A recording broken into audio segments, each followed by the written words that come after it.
Welcome to you my all students. आज हम English grammar के टेंस में, जैसा कि हम पिछली वीडियो में प्रेजेंट इंडेफिनिट, प्रेजेंट कंटिन्यूअस तक की पढ़ाई कर चुके थे और प्रेजेंट परफेक्ट के पॉजिटिव और नेगेटिव सेंटेंस का भी अध्ययन हम कर लिए हैं। आज हमें प्रेजेंट परफेक्ट टेंस के इंट्रोगेटिव सेंटेंस का अध्ययन करना है। जैसा कि आपके बोर्ड पर दिखाई दे रहा होगा, इंट्रोगेटिव सेंटेंस आज हमें पढ़ना है। ये interrogative sentence present perfect tense का इंट्रोगेटिव सेंटेंस है। आइए सेंटेंस जैसे पूर्व की बात में हम पढ़ते थे वैसे आज भी इसका अध्ययन हम करते हैं और इसका शुरुआत रूल से करते हैं। तो आपको लिखना होगा रूल फर्स्ट, और रूल फर्स्ट में आप हेडिंग नंबर डाल करके लिखेंगे इंट्रोगेटिव सेंटेंस में। इंट्रोगेटिव सेंटेंस में इंट्रोगेटिव वर्ड, इंट्रोगेटिव सेंटेंस में इंट्रोगेटिव वर्ड वाक्य के पहले आने पर, वाक्य के पहले आने पर उसकी अंग्रेजी नहीं लिखते हैं, उसकी अंग्रेजी नहीं लिखते हैं तथा उसके स्थान पर, उसके स्थान पर सब्जेक्ट के अनुसार, सब्जेक्ट के अनुसार हैज या हैव का प्रयोग, हैज या हैव का प्रयोग किया जाता है। रूल सेकंड आप लिखेंगे इंट्रोगेटिव सेंटेंस में, इंट्रोगेटिव सेंटेंस में इंट्रोगेटिव वर्ड, इंट्रोगेटिव सेंटेंस में इंट्रोगेटिव वर्ड वाक्य के बीच में आने पर, वाक्य के बीच में आने पर उसकी अंग्रेजी सबसे पहले लिखते हैं, उसकी अंग्रेजी सबसे पहले लिखते हैं तथा शेष भाग का ट्रांसलेशन, शेष भाग का ट्रांसलेशन रूल फर्स्ट के अनुसार करते हैं, रूल फर्स्ट के अनुसार करते हैं। रूल सेकंड तक लिख लिया। रूल थर्ड लिखेंगे मेन वर्ब का, मेन वर्ब का थर्ड फॉर्म लिखते हैं, मेन वर्ब का थर्ड फॉर्म लिखते हैं। रूल 4 लिखिए प्रत्येक वाक्य के अंत में, प्रत्येक वाक्य के अंत में क्वेश्चन मार्क लगाते हैं, क्वेश्चन मार्क लगाते हैं। रूल हमने लिख लिया। आगे हमारी टॉपिक आती है कि इंट्रोगेटिव सेंटेंस के फार्मूले की। जैसा कि हम पिछले कई टेंसों में पढ़ चुके हैं, इसका नमूना हमें मालूम है। चलिए हम इसके फार्मूले को लिख लेते हैं। हैज या have plus subject plus verb third form plus object plus other word plus question mark. एक तरीके से और इसको लिख सकते हैं इंट्रोगेटिव वर्ड प्लस हैज या have plus subject plus verb third form plus object plus other word plus question mark. ये दो फार्मूले आपके सामने दिखाई दे रहे होंगे। ऐसे बहुत से फार्मूले हम पूर्व की वीडियो में अध्ययन कर चुके हैं। आइए हम इसका भी अध्ययन करते हैं। फार्मूले के बाद आपकी पारी आती है एग्जाम्पल की। आपको पता होगा कि जब हम प्रेजेंट इंडेफिनिट टेंस का सेंटेंस पढ़ रहे थे तो उसमें आपसे कहा गया क्या वह स्कूल जाता है, वह स्कूल क्यों जाता है, मतलब उसके लास्ट में ता है ती है आता था। जब हम प्रेजेंट कंटिन्यूअस का अध्ययन किए तो रहा है रही ही आया। अगर क्या पहले आया तो इस फार्मूले के अनुसार, और बीच में आया तो दूसरे वाले के अनुसार हमने उसका ट्रांसलेशन किया। आपको अगर जहाँ भी कन्फ्यूजन हो आप पूर्व में अपलोड किए गए वीडियो को देख सकते हैं। आज हम जिसका अध्ययन करने जा रहे हैं वो प्रेजेंट परफेक्ट टेंस का इंट्रोगेटिव सेंटेंस है। सारे सिस्टम्स पूर्व की भांति ही हैं, बस यहाँ पर हमें हेल्पिंग वर्ब्स और वर्ब फॉर्म में परिवर्तन करना है और बकिया जो कुछ हम पहले करते थे वैसे करना है। अभी अभी हमने आपको लिखा है रूल फर्स्ट। जैसे मान लीजिए कि कोई सेंटेंस मेरे सामने आ गया कि क्या वह स्कूल जा चुका है। देखिए यहाँ पूर्ण विराम न लगा करके हम क्वेश्चन मार्क लगाएंगे कि इंट्रोगेटिव सेंटेंस है।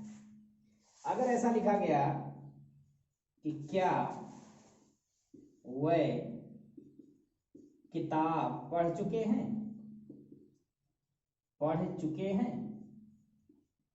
अगर ऐसा आ जाता है कि वह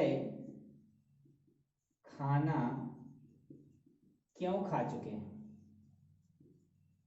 ऐसा भी आ सकता है। ऐसा भी आ सकता है कि वह स्कूल क्यों जा चुकी है। आपको पता होगा इससे पहले जो प्रेजेंट परफेक्ट टेंस की वीडियो पड़ी थी उसको आप देखे भी होंगे। उसमें आपको बताया गया था कि जैसे कि प्रेजेंट इंडेफिनिट की पहचान थी ता है ती है ते हैं, कंटिन्यूअस की पहचान थी रहा है रही है रहे हैं, रहा हूँ रहे हो आदि, और प्रेजेंट परफेक्ट की पहचान थी चुका है चुकी है चुके हो, ये सब चीजें। अब हम ट्रांसलेशन करते समय हम पूर्व में आपको बता चुके हैं कि हम हमेशा सेंटेंस को उसके पीछे लिखे हुए शब्द से पहचानते हैं कि किस टेंस में है। तो आइए पीछे लिखा हुआ चुका है चुकी है चुके हैं ये चीजें हमने पहचान लिया कि प्रेजेंट परफेक्ट टेंस ये है। इतनी जानकारी हमें हो गई। अब हमें पता करना है कि प्रेजेंट परफेक्ट में अगर ये हमारा सेंटेंस है तो प्रेजेंट परफेक्ट के किस सेंटेंस में। आइए हमने देखा कि इसमें नहीं तो नहीं आया कहीं, तो नहीं आया इसके मतलब नेगेटिव नहीं है। क्या क्यों कब कहाँ ये आया हुआ है, इसके मतलब क्या है, इंट्रोगेटिव सेंटेंस है। मैंने अभी अभी अब हमने जान लिया कि ये हमारा सेंटेंस प्रेजेंट परफेक्ट का है क्योंकि पहचान उसी का है। इंट्रोगेटिव है क्या क्यों क्यों कब कहाँ ये सब आए हुए हैं, इंट्रोगेटिव वर्ड्स में है, इसके मतलब ये इंट्रोगेटिव सेंटेंस है। अब हम जो इसका ट्रांसलेशन करते चलते हैं तो हमें रूल फर्स्ट की आवश्यकता होती है। आपसे कहा गया कि इंट्रोगेटिव सेंटेंस में इंट्रोगेटिव वर्ड का मतलब क्या क्यों कब कहाँ कैसे कौन सा किसे किसको, ये तो इंट्रोगेटिव सेंटेंस में इंट्रोगेटिव वर्ड वाक्य के पहले आने पर, देखिए ये पूरा सेंटेंस है और इस सेंटेंस में सबसे पहले क्या आया और क्या आया है, मतलब अगर वाक्य में पहले आ जाता है क्या क्यों कब कहाँ कैसे तो इसकी अंग्रेजी नहीं लिखते। एक लिखा गया रूल में आपको, यानी इसकी अंग्रेजी नहीं लिखते हैं तथा सब्जेक्ट के अनुसार, सब्जेक्ट हमारा यहाँ पर ही है, यानी सब्जेक्ट के अनुसार, देखिए सब्जेक्ट के अनुसार है हैव का प्रयोग हम करेंगे तो हमारा सब्जेक्ट है ही और ही के साथ हैज का प्रयोग होता है। यानी आपसे क्या कहा गया था कि इंट्रोगेटिव सेंटेंस में इंट्रोगेटिव वर्ड वाक्य के पहले आने पर इसकी अंग्रेजी यानी क्या की अंग्रेजी फॉर्ट नहीं लिखेंगे तथा इसके स्थान पर सब्जेक्ट के अनुसार हैज या हैव का प्रयोग करेंगे। तो देखिए यहाँ हमारा सब्जेक्ट सिंगुलर है, इस नाते हम हैज का प्रयोग करेंगे, हैव का प्रयोग नहीं करेंगे। हैज या हैव में से हमने एक लगा लिया, सब्जेक्ट लिख लिया, फिर हमारा फार्मूला कह रहा है वर्ब का थर्ड फॉर्म। तो वर्ब हमारा यहाँ पर है जा और जाने की अंग्रेजी होती है गो और गो का थर्ड फॉर्म होता है गॉन, तो यहाँ लिखेंगे गॉन। उसके बाद फिर कह रहा है ऑब्जेक्ट यानी टू स्कूल, जा रहा है तो स्कूल जा रहा है। उसके बाद अदर वर्ड, देखिए कोई वर्ड इसमें बचा नहीं जिसकी अंग्रेजी हमने लिखी ना हो, इस नाते अदर वर्ड हमारे पास नहीं है तो अदर वर्ड को छोड़ करके हम लास्ट में क्या लगा देते हैं, क्वेश्चन मार्क। सेम वही चीज इस पे भी हम करते हैं कि क्या वो किताब पढ़ चुके हैं। इसमें भी ये कि इंट्रोगेटिव सेंटेंस में इंट्रोगेटिव वर्ड वाक्य के पहले आने पर इसकी अंग्रेजी नहीं लिखते हैं तथा सब्जेक्ट के अनुसार, यानी सब्जेक्ट हमारा यहाँ पर है दे, और दे के अनुसार अगर हम लगाएंगे तो हैज या हैव में से यहाँ पर हैव लगेगा। हैव क्यों लगेगा? क्योंकि हमारा सब्जेक्ट प्लूरल है, यानी हैज या हैव में से हमने लगा लिया, सब्जेक्ट लिख लिया। वर्ब हमारा है पढ़ना, पढ़ने की इंग्लिश होती है रीड, और रीड का तीनों फॉर्म रीड ही होता है, यानी रीड का फर्स्ट सेकंड थर्ड फॉर्म तीनों रीड ही होता है। तो यहाँ थर्ड फॉर्म भी रीड लिखा गया। क्या पढ़ रहा है? Read the book. Other word हमारे पास है नहीं, इस नाते हम लास्ट में क्वेश्चन मार्क लगा करके छोड़ देंगे। ये दो सेंटेंस आपको ऐसे मिले कि इसमें इंट्रोगेटिव वर्ड पहले आया था, सबसे पहले आया था, लेकिन ये दो सेंटेंस जो आपके सामने दिखाई दे रहे हैं, इनमें देखिए वह खाना क्यों खा चुके हैं, यानी वह खाना क्यों खा चुके, मतलब अब यहाँ हमें रूल 2 की आवश्यकता है। रूल 2 की आवश्यकता, देखिए दो फार्मूले आपके सामने दिखाई दे रहे हैं, लेकिन दोनों फार्मूले अलग नहीं हैं। बस दोनों फार्मूले में केवल एक बात का अंतर है, यहाँ इंट्रोगेटिव वर्ड सबसे पहले लिखना है और यहाँ इंट्रोगेटिव वर्ड नहीं लिखना है। यानी जब बीच में आया होगा तो उसको इंट्रोगेटिव वर्ड हम सबसे पहले लिखेंगे, और अगर बीच में ना करके आगे आया है तो यहाँ कुछ नहीं लिखेंगे, व्हाट वाई कुछ नहीं लिखेंगे। अब देखिए इसमें बीच में आया है, तो आपसे कहा गया है कि इंट्रोगेटिव सेंटेंस में, यानी इंट्रोगेटिव सेंटेंस ये है, इंट्रोगेटिव सेंटेंस में इंट्रोगेटिव वर्ड वाक्य के बीच में आने पर इसकी अंग्रेजी सबसे पहले लिखते हैं। क्यों आया है तो क्यों की अंग्रेजी होती है व्हाई, तो व्हाई को हम सबसे पहले लिखेंगे। देखिए interrogative word, and interrogative word को हमने लिख लिया। अब हैज या हैव लगाना है, तो हम पहले अपने सब्जेक्ट को जान लेते हैं। सब्जेक्ट हमारा है वह की अंग्रेजी होती है दे, और दे के साथ हैज या हैव में से अगर हम चूज करेंगे तो यहाँ पर लिखा जाएगा हैव, क्योंकि दे हमारा प्लूरल सब्जेक्ट है। तो हैज या हैव में से हमने हैव लगा लिया।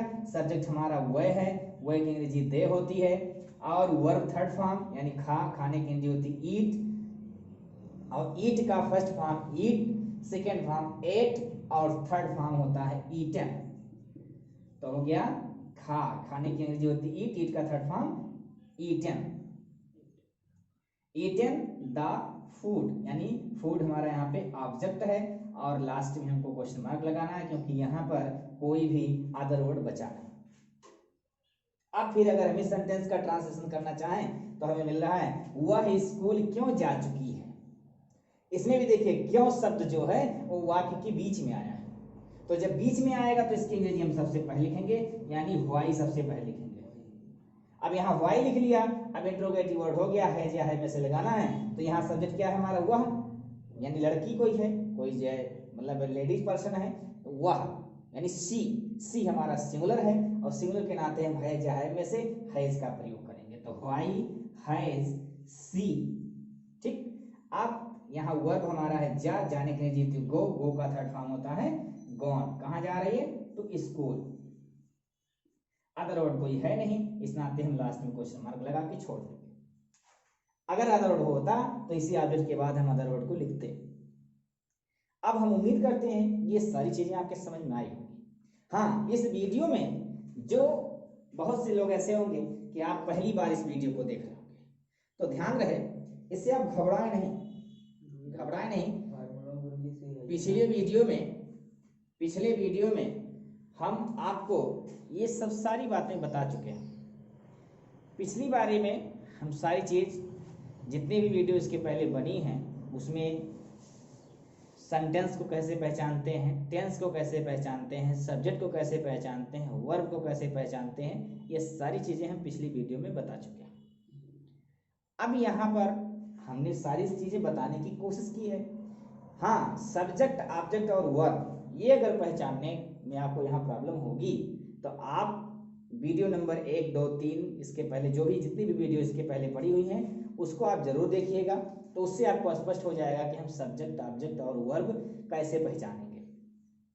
अब उम्मीद करते हैं ये चीजें आपको समझ में आ गई होंगी।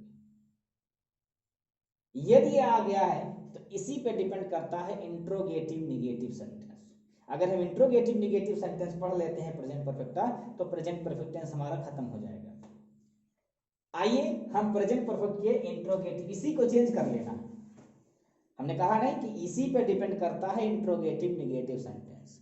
इंट्रोगेटिव निगेटिव सेंटेंस यही चीज सेम रहता है, बस इसमें एक चीज बढ़ जाती है नहीं, और नहीं बढ़ जाता है तो अंग्रेजी में नॉट बढ़ जाता है, बाकी सब कुछ ऐसे है। तो चलिए आप हेडिंग डालेंगे interrogative negative sentence. Interrogative negative sentence, और हिंदी में कहेंगे प्रश्नवाचक नकारात्मक, प्रश्नवाचक नकारात्मक वाक्य। ये चीज आप हेडिंग डाल देंगे। उम्मीद करते हैं हेडिंग पढ़ गई होगी। अब आप लिखेंगे रूल फर्स्ट। क्या लिखेंगे? Rule first. रूल फर्स्ट में आपको क्या लिखना है, पहले व्यवहारिक जीवन में हम देख लेते हैं, व्यवहारिक तरीके से देखते हैं। आपसे हम रूल लिखाएंगे अभी कि इंट्रोगेटिव सेंटेंस में, यही तो इंट्रोगेटिव सेंटेंस है, इंट्रोगेटिव सेंटेंस में यही है हमारी इंट्रोगेटिव सेंटेंस। तो इसी में नहीं शब्द आने पर, मतलब इसी इंट्रोगेटिव सेंटेंस में हमारी नहीं आ जाए कहीं, ऐसे मान लीजिए क्या लिखा है, क्या वह स्कूल जा चुका है, तो आपको कहना है क्या वह स्कूल नहीं जा चुका है, इसी में सिर्फ नहीं बढ़ा देना। क्या वह किताब पढ़ चुके हैं, नहीं पढ़ चुके हैं, नहीं कर देना। वह खाना क्यों खा चुके हैं, तो लिखेंगे वह खाना क्यों नहीं खा चुके हैं। वह स्कूल क्यों जा चुकी है, तो आपको लिखना होगा वह स्कूल क्यों नहीं जा चुकी है। ठीक, यानी आपसे हमने क्या कहा कि रूल फर्स्ट आप लिखते रहिए कि इंट्रोगेटिव सेंटेंस में, यही तो है इंट्रोगेटिव सेंटेंस, इंट्रोगेटिव सेंटेंस में नहीं शब्द, देखिए नहीं शब्द आने पर, नहीं शब्द आने पर सब्जेक्ट के बाद, सब्जेक्ट के बाद नॉट का प्रयोग, आप रूल लिखते रहिएगा, सब्जेक्ट के बाद, सब्जेक्ट के बाद नॉट का प्रयोग, देखिए सब्जेक्ट के बाद नॉट हम लगा रहे हैं, सब्जेक्ट के बाद नॉट का प्रयोग करते हैं तथा अन्य सभी परिवर्तन, सब सब्जेक्ट के बाद नॉट लगा दीजिए आप, सब्जेक्ट के बाद नॉट का प्रयोग करते हैं तथा अन्य सभी परिवर्तन इंट्रोगेटिव सेंटेंस की भांति ही करते हैं। अब आप देख ही सकते हैं, ये जो इंट्रोगेटिव सेंटेंस थे, हिंदी वाला देखिए आप, इस इंट्रोगेटिव सेंटेंस में नहीं शब्द आ गया तो सब्जेक्ट के बाद नॉट लग गया। देखिए सब्जेक्ट के बाद नॉट, सब्जेक्ट के बाद नॉट, सब्जेक्ट के बाद नॉट, सब्जेक्ट के बाद नॉट, और बकिया सब कुछ जितना हमने लिखा था इंट्रोगेटिव सेंटेंस में वो सारी चीजें वही की वही हैं, बस केवल एक छोटा सा अंतर हो गया। और छोटा सा अंतर क्या हुआ कि हिंदी वाले सेंटेंस में नहीं बढ़ गया और अंग्रेजी वाले जितने भी सेंटेंस थे सब में सब्जेक्ट के बाद नॉट बढ़ गया, बस इतना ही परिवर्तन हुआ है। बकिया जैसे इंट्रोगेटिव था वैसे इंट्रोगेटिव निगेटिव है। अब हम उम्मीद करते हैं कि ये सेंटेंस भी आपको समझ में आया होगा। ध्यान दीजिएगा, हमने तो इसी बोर्ड में परिवर्तन किया है, करेक्शन किया है, आपको करेक्शन नहीं करना होगा। इंट्रोगेटिव सेंटेंस आप अलग लिखेंगे और इंट्रोगेटिव निगेटिव सेंटेंस को आप अलग लिखेंगे। अब आज की इस वीडियो से हमारा प्रेजेंट परफेक्ट टेंस पूर्ण हुआ। आप इस वीडियो की अच्छे से तैयारी करिए। हम अगले वीडियो में प्रेजेंट परफेक्ट कंटीन्यूअस टेंस के चारों सेंटेंस का अध्ययन कराएंगे। तब तक आप इसे पढ़ते रहिए, अच्छे से तैयारी करते रहिए, और जहां भी समस्या हो कमेंट बॉक्स में पूछते रहिएगा। अगले वीडियो का इंतजार कीजिए। तब तक के लिए धन्यवाद।